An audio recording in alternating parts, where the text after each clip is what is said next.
And Vice President J.D. Vance is visiting Armenia and Azerbaijan this week. He's pushing a Washington-brokered peace agreement. Vance has already come away with an agreement on civil nuclear energy with Armenia. NTD's Daniel Monahan reports on the agreement that could net billions of dollars in American exports.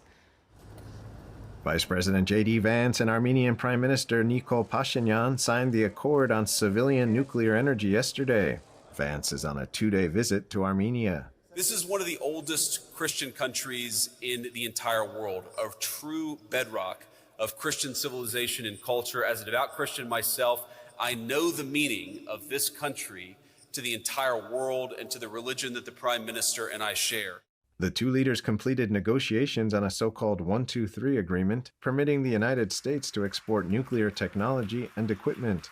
Vance called the agreement a classic win-win deal for Armenia and the U.S. It means stronger energy security for my own country, and it also I think means stronger energy security for Armenia, and it's also going to create a lot of new jobs back home in the United States.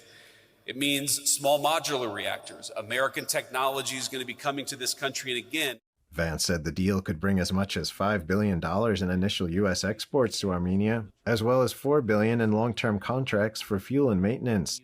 The new agreement could advance the former Soviet republic's move away from the orbit of Russia, especially if the United States wins the bid to build an energy plant.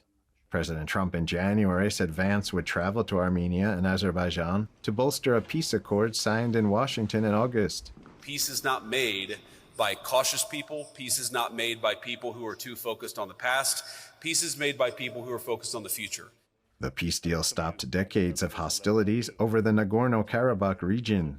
I think that we really do have an opportunity not just to create a historic peace that can last, as you said, one that could reach the point of no return. I believe that we are at the point where we could actually have Armenia serve as an important anchor for economic development in this region of the world. On his trip, Vance is promoting the Trump Route for International Peace and Prosperity, or TRIP. The segment is a planned 27-mile corridor spanning southern Armenia. The route would also circumvent Russia and Iran, rerouting energy and trade from Moscow. It would provide Azerbaijan direct access to its Nakhchivan exclave and its ally Turkey. An exclave is a portion of a country that is separate from the main territory. The trip also seeks to establish U.S. relations via agreements on nuclear cooperation, semiconductors, and defense equipment. This thing is scary looking. It's pretty awesome. The second family can be seen here, arriving in Armenia. Today, Vance and Second Lady Usha Vance attended a wreath-laying ceremony at the Armenian Genocide Memorial to honor the victims of the 1915 Armenian Genocide. The genocide was carried out mainly through the mass murder of around 1 million Armenians, during death marches to the Syrian desert, and the forced Islamization of others, primarily women and children. Vance is scheduled to travel to Azerbaijan tomorrow and Thursday as the regional visit continues. Daniel Monahan, NTD News.